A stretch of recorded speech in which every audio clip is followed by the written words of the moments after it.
Dizem que a morte é o fim de todas as coisas, o fim dos sonhos, o fim das ambições e, certamente, o fim do amor. Mas, no século XIV, em Portugal, um homem desafiou essa lei natural. Ele não aceitou o fim. Esta é a história de uma paixão tão avassaladora que quase destruiu um reino. Uma história de traição política, de degolas nas sombras e de uma vingança tão brutal que faria os piores vilões da ficção parecerem misericordiosos. Eu sou o seu narrador. E bem-vindo ao canal A Lacuna da História.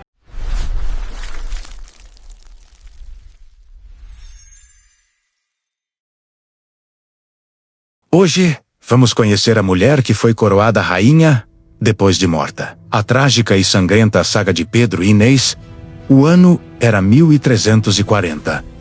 Portugal vivia tempos de alianças frágeis. O jovem príncipe Pedro, herdeiro do trono português, aguardava sua noiva, Constança Manuel, uma nobre de Castela. Era um casamento político, frio, desenhado para unir reinos e evitar guerras. Mas o destino é um roteirista cruel. Quando a comitiva castelhana chegou, os olhos de Pedro não brilharam para sua noiva. Eles desviaram. Eles encontraram outra pessoa. Atrás da princesa, vinha sua dama de companhia Inês de Castro. Inês era uma galega de família nobre e poderosa, mas ilegítima para o trono. Ela tinha o que os poetas chamavam de colo de garça, uma elegância que hipnotizou o príncipe instantaneamente. Enquanto Pedro se casava com Constança na igreja, seu coração já havia cometido adultério. O amor proibido florescia nos corredores escuros do palácio.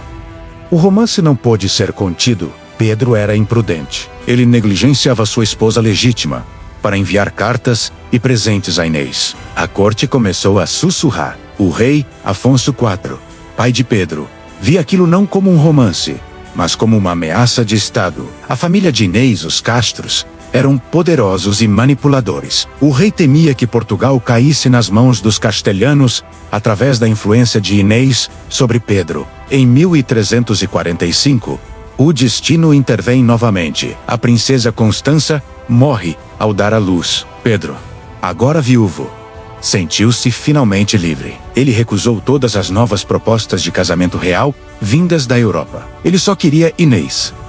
Eles foram viver no Paço de Santa Clara, em Coimbra. Tiveram 4 filhos. Viveram como marido e mulher aos olhos de Deus, mas não aos olhos da lei. E é aqui que o perigo se torna mortal. Os conselheiros do rei Afonso IV Pero Coelho, Álvaro Gonçalves e Diogo Lopes Pacheco começaram a envenenar a mente do velho rei. Diziam: se Pedro morrer, os filhos de Inês vão matar o herdeiro legítimo de Portugal para tomar o trono. A pressão tornou-se insuportável. Em janeiro de 1355, o rei Afonso IV tomou uma decisão terrível. Aproveitando que Pedro havia saído para caçar, o rei montou seu cavalo e, acompanhado de seus 3 algozes, cavalgou até Coimbra. A lenda diz que, ao ver o rei, Inês correu com os filhos nos braços. Ela se jogou aos pés do sogro, implorando piedade. Senhor, tem piedade destas crianças que são teu sangue. Ela teria gritado. Afonso IV, comovido pelas lágrimas dos netos, virou as costas para ir embora. Ele não conseguia dar a ordem, mas seus conselheiros não tinham coração. Os conselheiros insistiram que ela precisava morrer pela segurança do reino. Com a permissão silenciosa do rei, eles avançaram. Ali, diante das crianças aterrorizadas, Inês de Castro foi degolada. O sangue daquela que seria a rainha manchou as pedras de Santa Clara para sempre. Quando Pedro retornou, encontrou sua amada morta. Algo dentro dele quebrou. O príncipe gentil morreu naquele dia. E nasceu o Pedro, o cruel. Sua dor transformou-se em uma ira bíblica. Pedro declarou guerra ao próprio pai. Portugal mergulhou em uma breve e também devastadora guerra civil. Filho contra pai. Pedro queimou e devastou as terras dos assassinos de Inês. A paz só foi selada com a intervenção da rainha-mãe. Mas Pedro nunca perdoou. Ele jurou sobre o túmulo de Inês que os assassinos pagariam. Em 1357, Afonso IV morreu. Pedro tornou-se rei. Sua primeira ordem não foi sobre impostos ou leis. Foi uma caçada humana. Ele negociou com o rei de Castela a troca de fugitivos para capturar os assassinos de Inês.